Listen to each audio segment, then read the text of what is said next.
Hello all, I'm just Pseudo, and welcome back to the channel where I basically just bitch and moan about the pettiest shit in the world. Today's topic of discussion is video games, so let's just jump right into it. We got a #1 victory royale, yeah, Fortnite, we bout to get down.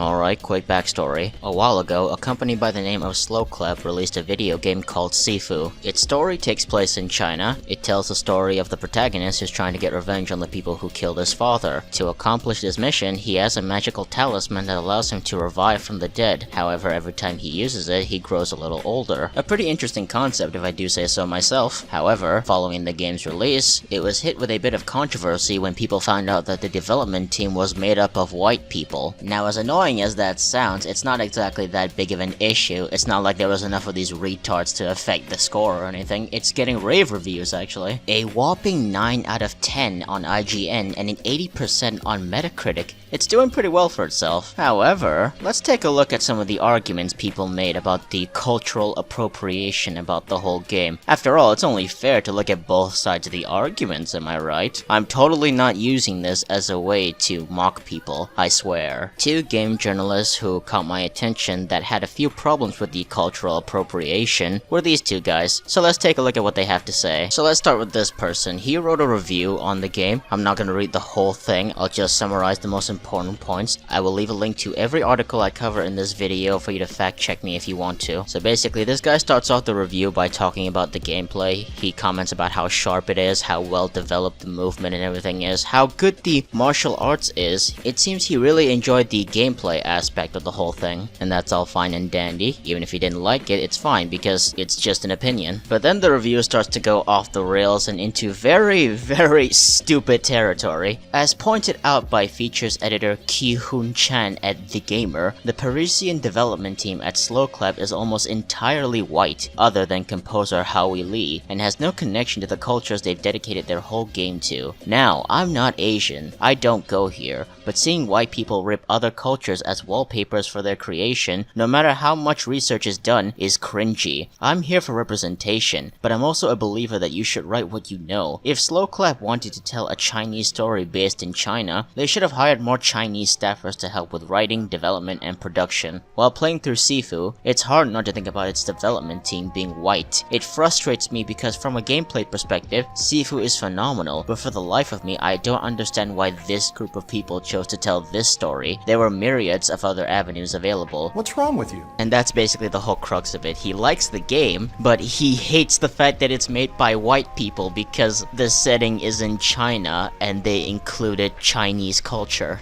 That doesn't make sense. Okay, I'm gonna give this guy the benefit of the doubt here. I don't think he had any malicious intent. I just think he's a fucking moron. First of all, what the fuck even is this logic? People telling stories within a different culture from their own is not stealing the culture. No, an Asian man is not required in the production team. It'd be nice if they are included, but it's not necessary. Your fucking race shouldn't determine whether you get a job or not. Your level of competency should. You people are the type to always bitch about representation, and then when it's given to you, there's always something wrong with it. If they do the right amount of research, if they get your culture right, if they represent you in a respectful way, then what's the issue? As an Asian person myself, and with Chinese blood in my veins, I think it's cool that a group of white people are so interested in Asian culture that they're willing to do so much research just to implement it correctly. You're not making sense. Why would you let the fact that white people made the game affect your enjoyment of it? And you seem to actually like it. Why are you so adamant about having a problem? Anyone can tell a story as they see fit. It's their story. White people really love to say this, but then make extra sure to deny any platform to person of color storyteller. Uh-oh, retard alert!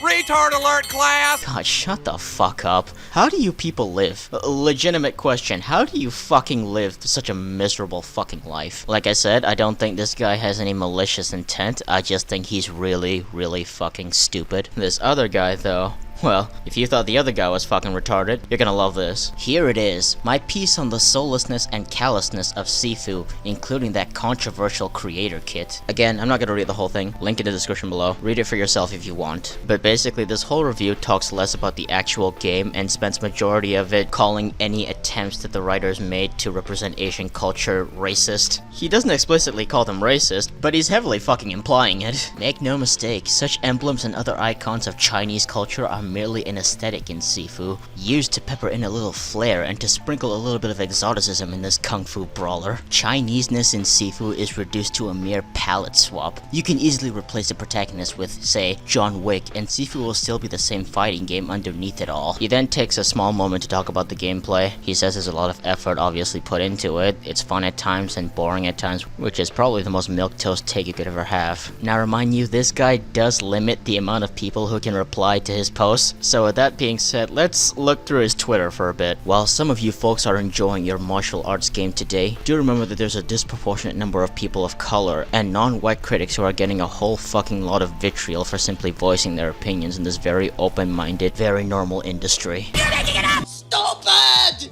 You're so stupid! Good God, you are fucking stupid. Go see a doctor. Your brain has fucking melted in that head of yours. I don't know how you don't know this since you're a critic, but the same way you're allowed to critique things, people are allowed to critique your opinions as well. No one is exempt from this, regardless of their race or background. If you, me, or anyone else says stupid shit, everyone is free to call that shit out. Seems to me like you just really hate people mocking you for your stupid shit and are using the fact that you're not white to get away with it. Guess what, motherfucker? I'm not white either. You're a fucking moron. People who call out your bullshit are not automatically racist, and there is nothing racist about a group of white people making a Chinese game. Have you actually spoken to East Asian people who have had an issue with the game? Exhibit A. Well, everyone, as an East Asian person myself, I give all white people the permission to tell stories about us all you want. Just keep your gay shit out of it. Anyway, that's pretty much all I had to say. Subscribe to my main channel and follow me on Twitter. And I hope you all die in a car crash. My life is like a video game! JK, see you later.